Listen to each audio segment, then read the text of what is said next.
তালেবানের সাথে সখ্যতা বাড়িয়ে কোন গোপন এজেন্ডা বাস্তবায়ন করতে চাইছে ভারত?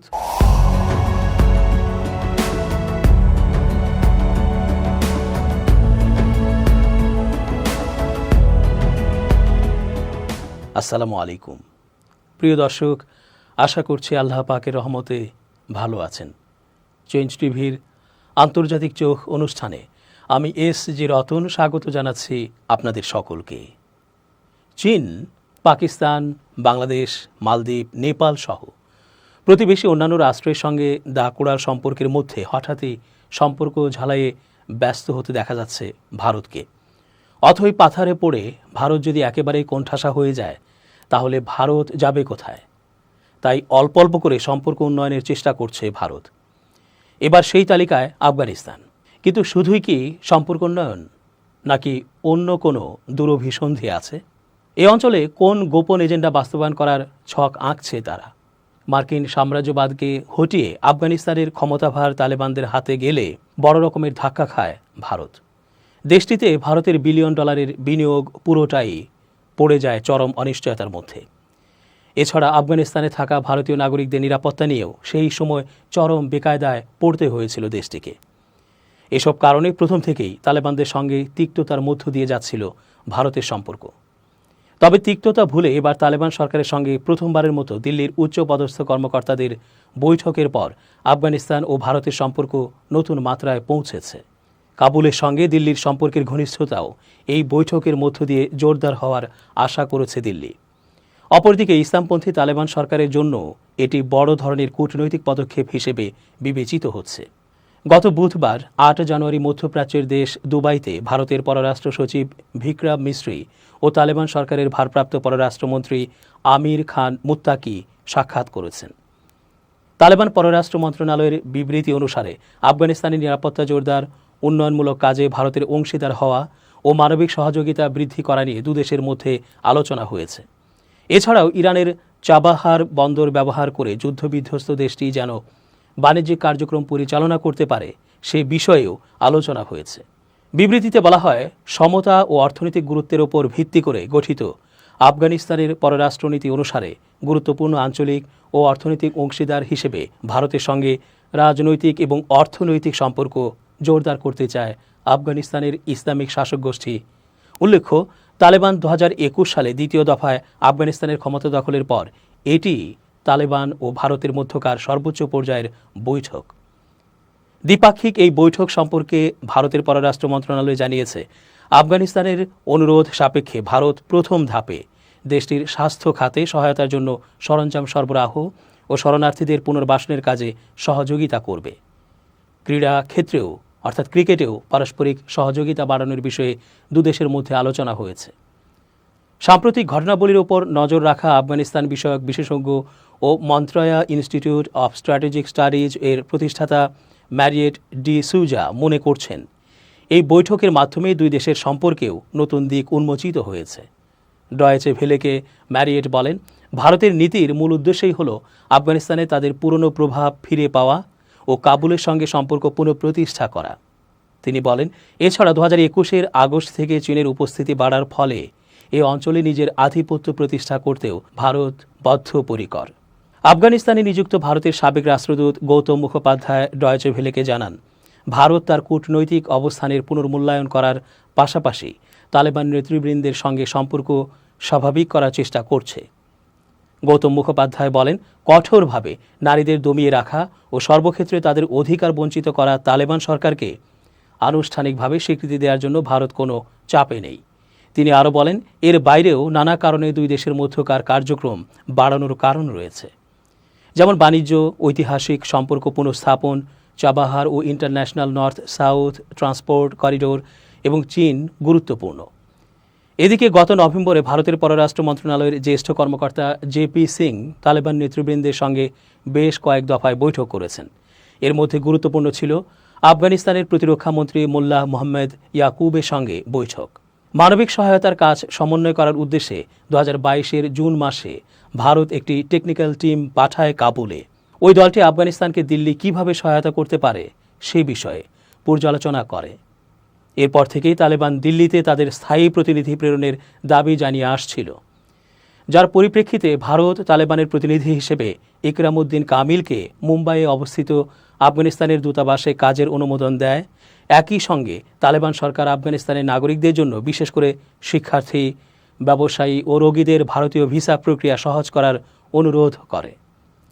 সাম্প্রতিক বৈঠককে আফগানিস্তানের সাবেক দূত আমার সিনহা বলেন, এই উচ্চ পর্যায়ের বৈঠকটি আগের কাজগুলোর পরবর্তী ধাপ এবং যা অনেকগুলো বৈঠকের সম্মিলিত ফলাফল, কারণ কূটনীতি হচ্ছে একটি দ্বিমুখী রাস্তা। পাকিস্তানে নিযুক্ত সাবেক ভারতীয় দূত অজয় বিসারিয়া গণমাধ্যমকে জানান, আফগানিস্তানের সঙ্গে ভারতের সম্পর্ক উন্নয়নের একটি গুরুত্বপূর্ণ দিক হচ্ছে আফগানিস্তানের মাটিতে বসে যেন কেউ ভারত বিরোধী কোনো কার্যক্রম পরিচালনা না করতে পারে তা নিশ্চিত করা। ঠিক সে কারণেই ভারত আংশিকভাবে সম্পর্ক উন্নয়ন করছে এবং মানবিক সহযোগিতামূলক কার্যক্রমে সমর্থন দিচ্ছে। অজয় বিসারিয়া বলেন, অন্যদিকে পাকিস্তান আফগানিস্তানকে দেখে একটি ভৌগোলিক দিক থেকে, যেখানে তারা তাদের কৌশলগত প্রভাব বিস্তার করতে পারবে। বিশেষ করে 2021 সালে যুক্তরাষ্ট্র চলে যাওয়ার পর আন্তঃসীমান্ত সন্ত্রাসবাদ ও সাম্প্রতিক সময়ে আফগানিস্তানের ভূখণ্ডে তেহরিকি তালেবানের জঙ্গি গোষ্ঠীকে লক্ষ্য করে পাকিস্তানের বিমান হামলার পর থেকেই দুই দেশের মধ্যকার সম্পর্কের অবনতি ঘটতে থাকে। ভারত এই বিমান হামলার নিন্দা জানিয়েছে। বিগত কয়েক মাসে তেহরিকি তালেবান জঙ্গি গোষ্ঠীর সদস্যরা পাকিস্তানের নিরাপত্তা বাহিনীর ওপর বেশ কয়েকবার আক্রমণ করেছে। অজয় বিসারিয়া বলেন, ক্ষুদ্র সামরিক স্বার্থকে বৃহৎ কূটনৈতিক সম্পর্কের ওপর স্থান দিয়ে নেওয়া এই পদক্ষেপ প্রতিবেশী দেশ সম্পর্কে পাকিস্তানের ভ্রান্ত নীতির ফলাফল। তিনি আরও বলেন, ভারত এবং তালেবানের মধ্যে একটি চমৎকার বোঝাপড়া গড়ে উঠেছে। আফগানিস্তানের কাছেও দুটি মনোভাবই এখন বেশ পরিষ্কার। বিশ্লেষকরা বলছেন, তালেবান ক্ষমতা নেওয়ার পর ভারতের সঙ্গে আফগানিস্তানের বিচ্ছিন্ন সম্পর্ক জোড়া লাগতে শুরু করেছে। ভারতের পররাষ্ট্র সচিব বিক্রম মিশ্রির সঙ্গে বৈঠকের পর তালেবান পররাষ্ট্রমন্ত্রী মৌলভী আমির খান মুত্তাকি যে মন্তব্য করেছেন তাতে বিষয়টি স্পষ্ট। তিনি বলেছেন, আফগানিস্তানের জন্য গুরুত্বপূর্ণ আঞ্চলিক ও অর্থনৈতিক অংশীদার ভারত। আল জাজিরার এক প্রতিবেদনে এ তথ্য তুলে ধরা হয়েছে। 2021 সালে কাবুলের পতনের পর বুধবার দুবাইয়ে প্রথমবারের মতো দুই দেশের শীর্ষ পর্যায়ের প্রতিনিধিদের এই বৈঠক হয়। আফগান পররাষ্ট্র মন্ত্রণালয়ের বিবৃতিতে বলা হয়, বৈঠকে দুই দেশের সম্পর্ক সম্প্রসারণ এবং ইরানের চাবাহার বন্দরের মাধ্যমে বাণিজ্য বাড়ানোর বিষয়ে আলোচনা হয়েছে। চাবাহার বন্দর উন্নয়নের কাজ করছে ভারত। বন্দরটি চালু হলে ভারত ও আফগানিস্তানের মধ্যে পণ্য পরিবহনে পাকিস্তানের বন্দর ব্যবহার করতে হবে না। বিবৃতিতে আরও বলা হয়, আফগানিস্তানের ভারসাম্যপূর্ণ অর্থনৈতিক পররাষ্ট্রনীতির আওতায় ইসলামিক আমিরাত ভারতের সঙ্গে রাজনৈতিক ও অর্থনৈতিক সম্পর্ক জোরদার করতে চায়। ভারতের পররাষ্ট্র মন্ত্রণালয় জানিয়েছে, তারা আফগানিস্তানে উন্নয়ন প্রকল্প এবং বাণিজ্য সম্পর্ক বাড়ানোর পরিকল্পনা করছেন। এছাড়া উভয় পক্ষই নিয়মিত কূটনৈতিক যোগাযোগ বজায় রাখবেন এবং বিভিন্ন স্তরে আলোচনার জন্য প্রস্তুত থাকবেন। আফগান শরণার্থীদের পুনর্বাসনের জন্য উপকরণ সহায়তা দেওয়ারও প্রতিশ্রুতি দিয়েছে ভারত। পাকিস্তান ও ইরান থেকে 2023 সালের শেষ দিকে প্রায় 10 লাখ আফগান শরণার্থী আফগানিস্তানে ফিরে এসেছে। আফগান কর্মকর্তারা জানান, তারা ইতিমধ্যে এসব শরণার্থীর মধ্যে জমি বিতরণ শুরু করেছেন। ভারত জানিয়েছে, তারা আফগান স্বাস্থ্য খাত উন্নয়নেও সহায়তা করবে। এছাড়া বিভিন্ন খেলার মাধ্যমে, বিশেষত ক্রিকেটে দুই দেশের সম্পর্ক জোরদারের বিষয়েও আলোচনা হয়েছে। 2022 সালের জুনে তালেবান শাসনের 1 বছরের কম সময়ের মধ্যে ভারত কাবুলে নিজেদের দূতাবাস পুনরায় চালু করেছে। তবে ভারতসহ কোনো বিদেশি সরকার এখনও তালেবান প্রশাসনকে আনুষ্ঠানিক স্বীকৃতি দেয়নি। অন্যদিকে 2023 সালের নভেম্বর মাসে দিল্লিতে অবস্থিত আফগান দূতাবাস বন্ধ হয়ে যায়, কারণ উৎখাত হওয়া সরকারের নিয়োগপ্রাপ্ত কূটনীতিকরা ভারতে ভিসার মেয়াদ বাড়াতে ব্যর্থ হন। তবে একই মাসে তালেবান সরকার মুম্বাইয়ে ইকরামউদ্দিন কামিলকে ভারপ্রাপ্ত দূত হিসেবে নিয়োগ দেয়। ইতিহাস থেকে জানা যায়, পশ্চিমাদের দৃষ্টি আকর্ষণের জন্য আফগানিস্তান ও তালেবানদের বিরুদ্ধে ভারতীয় মিডিয়া শুরু করে বিরাট প্রোপাগান্ডা। তবে সব বাধা অতিক্রম করে তালেবানরা 1 মাসের মধ্যেই পানশির সহ সমগ্র আফগানিস্তানের নিয়ন্ত্রণ প্রতিষ্ঠা করে। কিন্তু তারপরও ভারত আশায় থাকে যে তালেবান সরকার টিকে থাকতে পারবে না। এ কারণে ভারত তালেবান সরকারের বিরোধিতা অব্যাহত রাখে। তাদের ভাষায় জঙ্গিবাদের নয়া উত্থান সম্পর্কে ভারত মহাবিপদ সংকেত জারি করে আকাশ বাতাস কাঁপিয়ে তোলে। কিন্তু তাতে মার্কিনীরা আর আগের মতো সাড়া দেয় না। ভারতের কূটনীতিক, একাডেমিক এবং মিডিয়া ব্যক্তিত্বরা আফগানিস্তানের নতুন বাস্তবতা অর্থাৎ রিয়েলিটি মেনে নেওয়ার জন্য নরেন্দ্র মোদীকে পরামর্শ দেন। ভারতের দ্য প্রিন্ট পত্রিকার সম্পাদক শেখর গুপ্তা পরামর্শ দেন, like them or not, Taliban are a reality. India can deal with them if BJP resets its politics. অর্থাৎ পছন্দ করুন আর নাই করুন, তালেবানরা হলো বাস্তবতা। বিজেপি যদি তার রাজনীতিকে পুনর্গঠিত করে তাহলে ভারত তাদের সাথে বোঝাপড়া করতে পারবে। সূত্র দ্য প্রিন্ট, 24 জুলাই 2021। তবে মোদি জয়শঙ্কর এ পরামর্শ কানে তোলেননি। ভারতের রাজ্যসভায় জয়শঙ্কর বলেছিলেন, আফগানিস্তানে বল প্রয়োগের সরকার ক্ষমতা দখল করলে, অর্থাৎ তালেবানরা ক্ষমতা দখল করলে ভারত তা মেনে নেবে না।